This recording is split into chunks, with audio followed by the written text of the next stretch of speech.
नमस्कार मित्रांनो, स्वागत आहे तुमचं शेतकरी मित्र यूट्यूब चॅनलमध्ये। मित्रांनो, आज आपण एक नवीन अपडेट बघणार आहोत, ते म्हणजे मंडळाविषयी। जे नवीन दुष्काळ जाहीर झालेले तालुके, त्यात काही नवीन मंडळ समावेश करण्यात आलेले, ते कुठले आणि कशा प्रकारे असणार आहे याची सविस्तर माहिती आजच्या व्हिडिओमध्ये आपण बघणार आहोत। तर माहिती शेवटपर्यंत बघा, तुमच्या लक्षात येईल। आणि मित्रांनो, ही माहिती आपण खाजगी पोर्टल त्यावरून घेतलेली आहे। तर चला माहितीला सुरुवात करूया।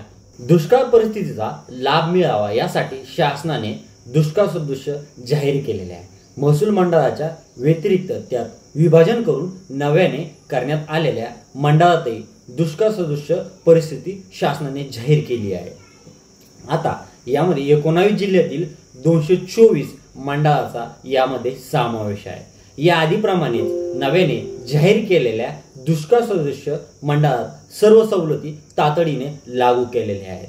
त्यामुळे कमी पावसामुळे दुष्काळ स्थिती असलेल्या 40 तालुक्यात सुरुवातीच्या काळात शासनाने दुष्काळ स्थिती जाहीर केली होती, पण त्यानंतरही पुन्हा टंचाई असलेल्या व ज्या महसूल मंडळात जून ते सप्टेंबर 2023 या कालावधीमध्ये सरासरी म्हणजेच पर्जन्याच्या 75% पेक्षा कमी व एकूण पर्जन्यमान 750 मिलीमीटर पेक्षा कमी झालेल्या आहे, अशा ठिकाणी 1021 मंडळात दुष्काळ सदृश परिस्थिती जाहीर केली आहे। तेथे सवलती लागू केलेल्या आहेत। यामध्ये 1021 मंडळापैकी ज्या मंडळाचे विभाजन होऊन नवीन महसूल मंडळाने स्थापन करण्यात आलेले आहे आणि त्यात मंडळात अद्याप कुठल्याही पर्जन्यमाफक यंत्र बसवण्यात आलेले नाही, अशी नवीन काही महसूल मंडळ देखील यामध्ये दुष्काळ सदृश मंडळ म्हणून जाहीर करावीत असा निर्णय घेण्यात आलेला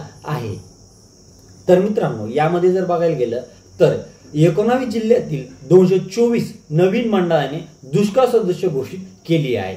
त्यामध्ये नव्याने जाहीर दुष्काळ सदृश मंडळात नगर जिल्ह्यातील सर्वाधिक म्हणजेच 34, त्याच पाठोपाठ धुळे जिल्ह्यातील 23 आणि जळगाव जिल्ह्यातील 24 मंडळाचा समावेश झालेला आहे। आता मित्रांनो, यामध्ये जिल्ह्याच्या मंडळाची आपण यादी बघणार आहोत। सर्व जिल्हे यामध्ये समावेश आणि त्याची मंडळातील यादी बघू।